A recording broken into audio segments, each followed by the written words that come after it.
Hello guys, ഇന്നൊരു Sunday വ്ളോഗാണ് കേട്ടോ. നമുക്ക് രാവിലെ ബ്രേക്ക്ഫാസ്റ്റിന് മുട്ട റോസ്റ്റ് ഇടിയപ്പമാണ്. അമ്മ ദാ സവാള അരിഞ്ഞെടുക്കുന്നുണ്ട്. മുട്ട റോസ്റ്റിന് വേണ്ടിയിട്ട് ഇടിയപ്പത്തിനുള്ള മാവ് ഞാൻ സെറ്റാക്കി വെച്ചിട്ടുണ്ട്. ഇടിയപ്പം ഒന്ന് പീച്ചെടുക്കാം. ഇവിടെ വിസേറിന് ഏറ്റവും ഇഷ്ടപ്പെട്ട ബ്രേക്ക്ഫാസ്റ്റാണ് കേട്ടോ ഇടിയപ്പം. അപ്പം ഞാൻ കരുതി ഇടിയപ്പം മുട്ട റോസ്റ്റും ഉണ്ടാക്കുന്നത്. സൺഡേ സമയം കിട്ടുമ്പോഴല്ലേ ഇതൊക്കെ ചെയ്യാൻ പറ്റുള്ളൂ. അങ്ങനെ നമുക്ക് മുട്ട റോസ്റ്റിനുള്ള ചേരുവകളൊക്കെ നോക്കാം.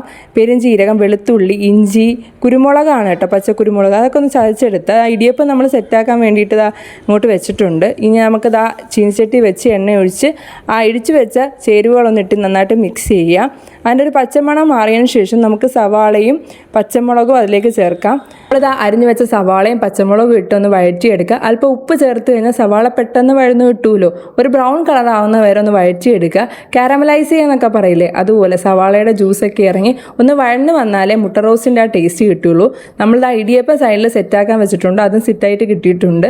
ഉള്ളി അപ്പോഴേക്ക് വഴന്ന് വന്നിട്ടുണ്ട്. ഇനി പൊടികൾ ചേർക്കാം.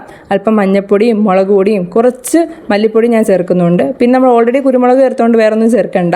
അപ്പോൾ അതൊന്ന് നന്നായിട്ട് വഴറ്റി വന്നിട്ട് പച്ചമണം മാറുമല്ലോ. അപ്പോൾ നമ്മൾ കുറച്ച് ചൂടുവെള്ളം അതിലേക്ക് ഒഴിച്ചു കൊടുക്കുക. പിന്നെ ആവശ്യത്തിന് ഉപ്പൂടെ ചേർത്ത് ശേഷം നമുക്ക് ഗരം മസാല, വീട്ടിൽ തന്നെ പൊടിച്ച ഗരം മസാല ആണ് കേട്ടോ, അതുകൂടി ഇട്ട് കഴിഞ്ഞാൽ നമ്മുടെ ടേസ്റ്റി ആയിട്ടുള്ള മുട്ട റോസ്റ്റ് റെഡിയായി.